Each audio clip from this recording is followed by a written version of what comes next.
Now, the first method which we learned under open addressing concept was linear probing.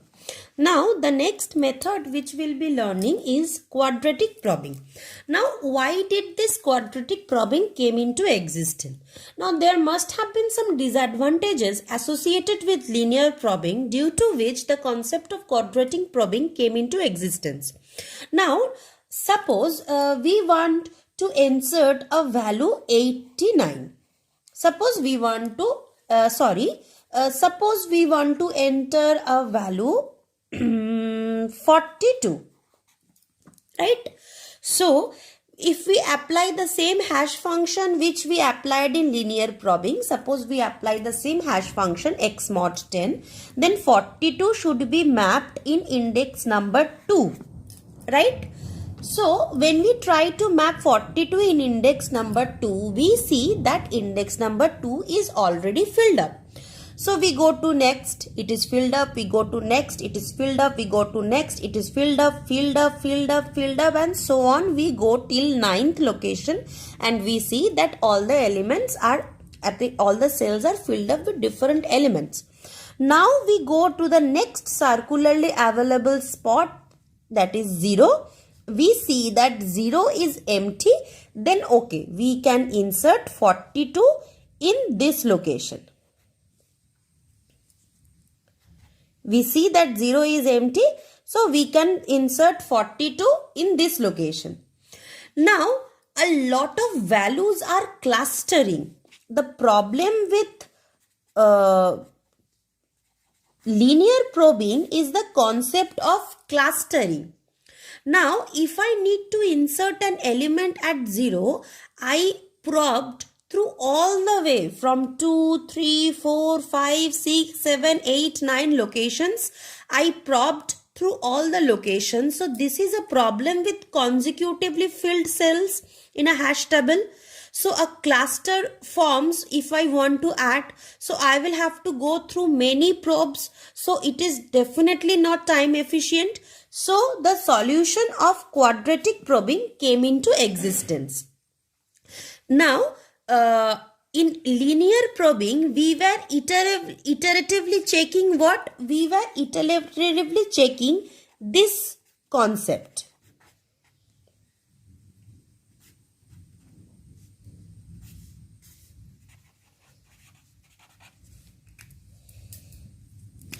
This was our formula, actual formula in linear probing, right?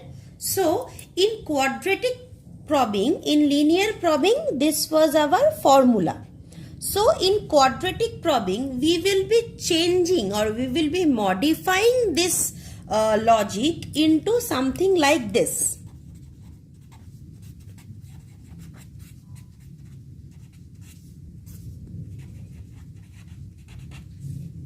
So this will be our new hash function in quadratic probing. So as you can see that quadratic probing is nothing but a bit modification of linear probing, so that we can eliminate at least we can try to reduce the concept of this clustering problem in our quadratic probing method. Now, suppose let us solve an example to understand the concept of quadratic probing in a better fashion. Now, as we know now that this is our this is our formula for quadratic probing. Earlier in linear probing, the formula here was simply I. Due to that, we faced the disadvantage of primary clustering. So, in order to eliminate the chances of primary clustering, we modified the linear probing formula and converted it into quadratic probing formula. Here we have used the concept of I square. Okay. Now, suppose we are given the hash function x mod 10, the same hash function. Suppose these are the keys which we have been provided, 2, 12, 22 and 32. Now, first what we need to do? First we need to find the hash value.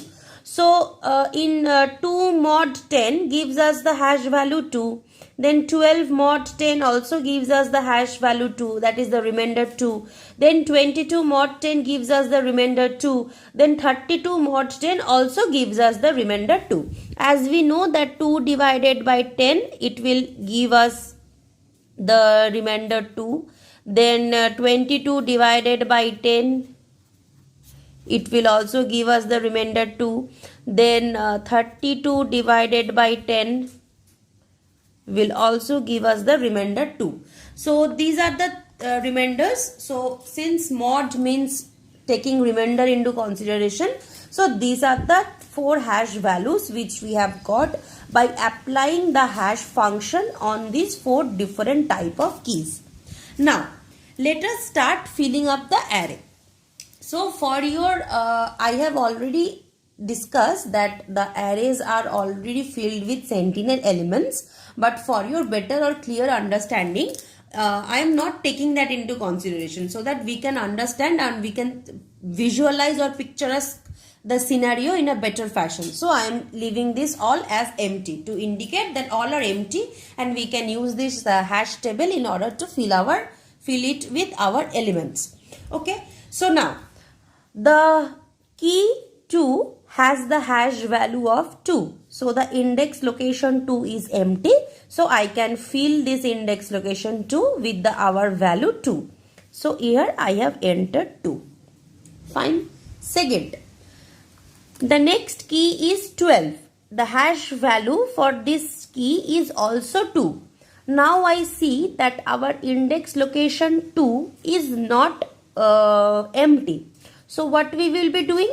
We will probe to see the next sequence which is empty. And how is this done?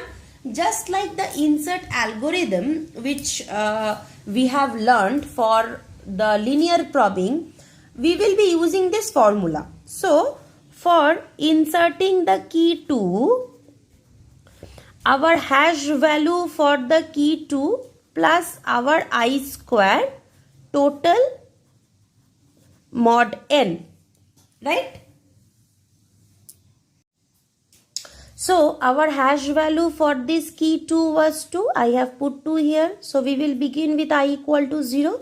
So I equal to 0 will be 0 square plus mod n. For this sum, our n's value is 10, size is 10, so mod 10. So this will give us 2 mod 10, which will give us 2. Now we will see that the key 2, whether it can be filled at the index 2. So first we saw that yes, index 2 was previously empty. So we have inserted this key 2 in this index location 2. For the second key, for key 12, what we will be doing? For key 12, we will find out the hash function of key 12 plus I square mod n. Hash of 12 was 2. So 2, I is 0, 0 square mod n. N means 10, so mod 10. So 2 mod 10, which gives us index 2. Now as we see, so index 2 is not empty. There is already an element 2 over there. So we cannot insert our element 12 in index 2. So this location is not empty. So once this location is not empty, i's value was 0. Now I value will be 1 for this key. Again we will be solving. Same formula, but different iterations will give different values of I. So hash of 12 was 2, right? Hash of 12 was 2 plus I is now 1. So 1 square, right? And mod of 10. So 1 square is 1, 2 plus 1, 3. 3 mod 10, which gives us 3. Now we will see whether the location 3 is empty or not. Yes, they see that the location 3 is empty. So we will insert the key 12 at location 3. Fine. Now we will see for the next key, that is our next key is key 22. So for value of key to be 22, we will see how this function works. So, hash function of 22 plus I square plus mod n. Again we will start from I equal to 0. First we need to check whether for I equal to 0 it gives us the same result or not. If it doesn't give us a good result, then we will need to increment the value of I. Same concept was applied for linear probing also. That only difference is that in linear probing the index used was only I, and in quadratic probing the index used was I square. So hash h of 22, hash value of 22 is 2. So here we write 2, I is 0, so 0 square is 0, and mod n, that means mod 10. So 2 plus 0, that is 2 mod 10 will give us 2. 2 is already filled. So again we will change the value of I from 0 to 1 and we will check. Again we will check what? This function only we will have to apply. So 2 plus 1 square mod 10. 1 square was 1, 2 plus 1, 3. 3 mod 10. Is it empty? We see no, 3 is not empty. Again we will change I to 2. Again.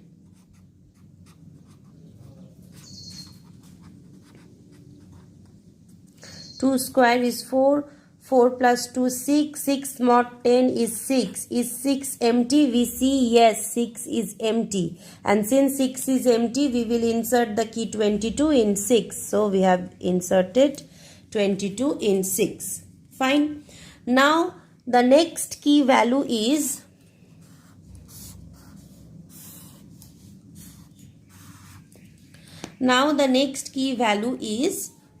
32.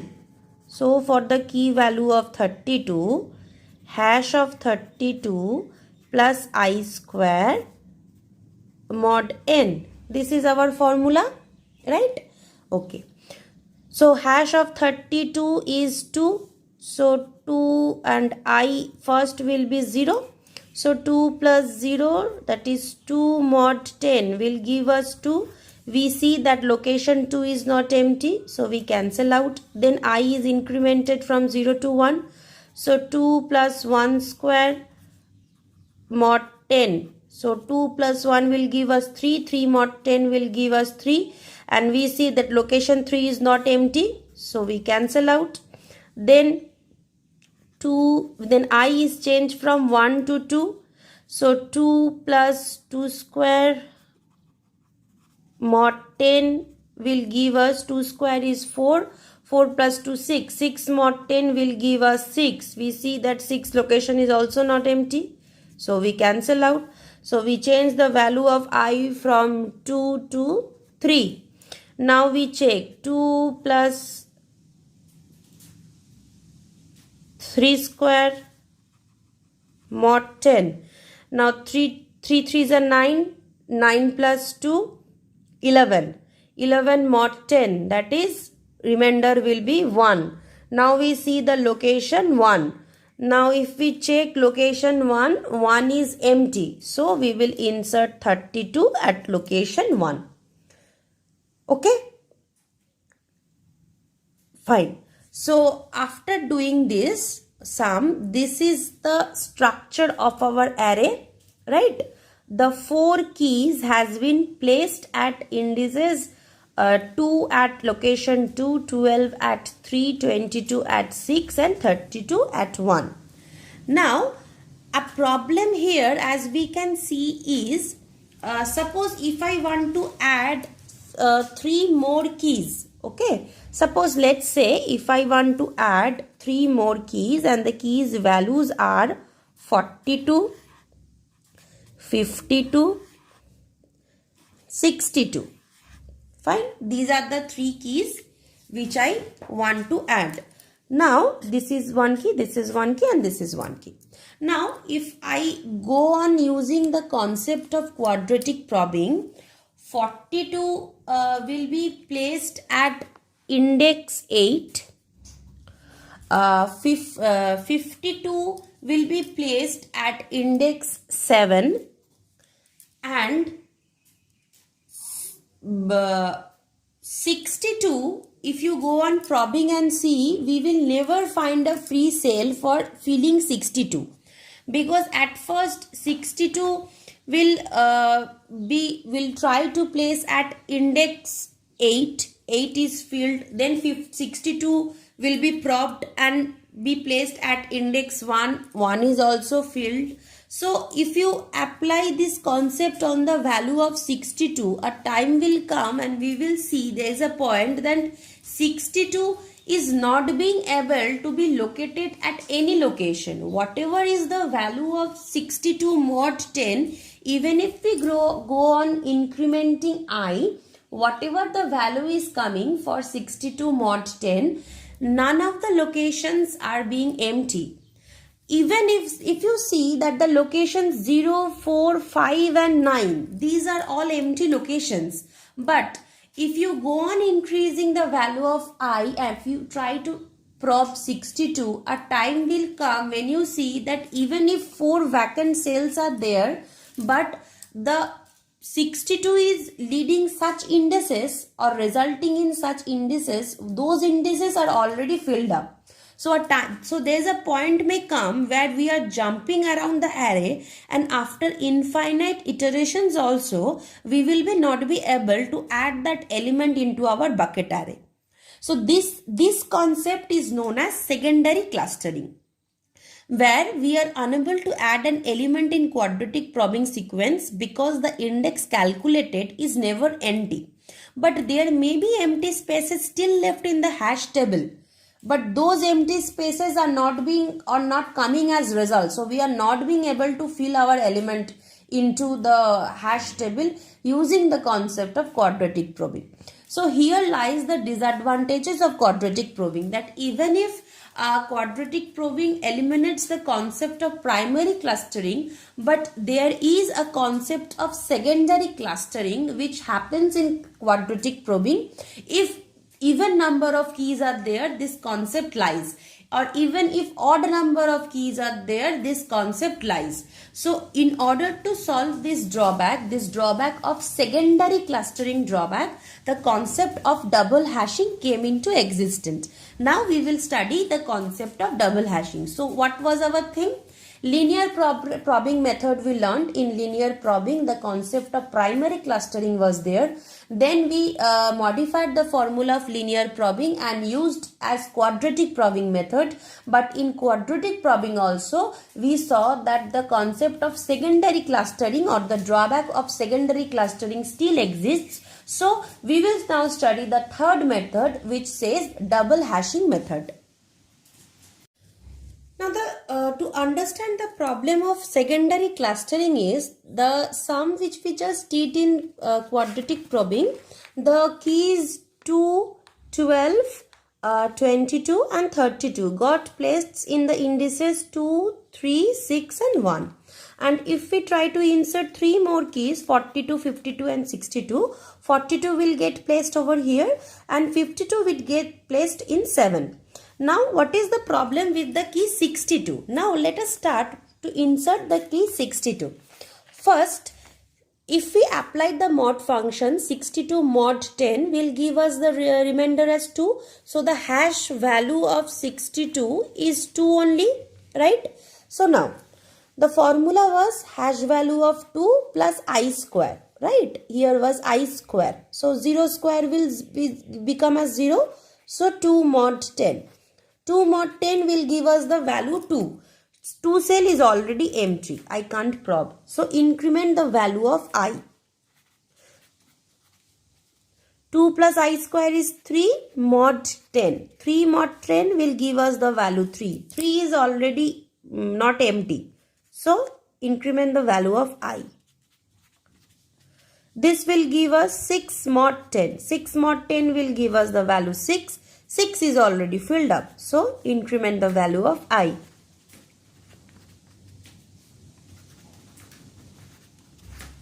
This will give us the value 1. 1 is already filled up, so increment the value of I.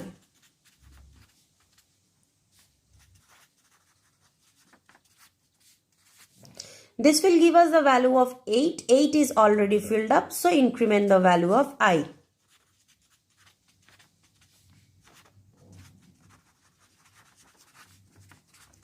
This will give us the value 7. 7 is already filled up, so increment the value of I.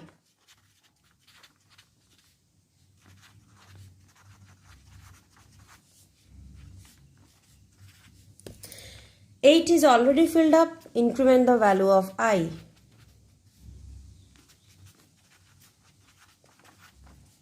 One is already filled up, increment the value of I.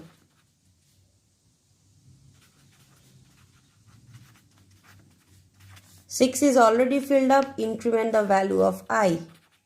So if we go on doing this, we will be go on doing this for infinite number of times, but we won't be able to add 62 into our hash table, because even if this 4 cells vacant is there, but we won't be able to add 62. We will be jumping around the array, and after infinite iterations also we won't be able to add, even if empty space is there.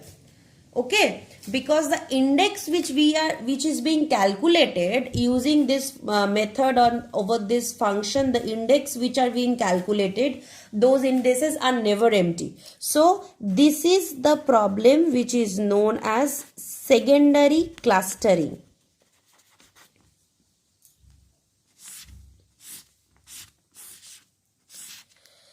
So the problem with quadratic probing is secondary clustering. The problem with linear probing was primary clustering.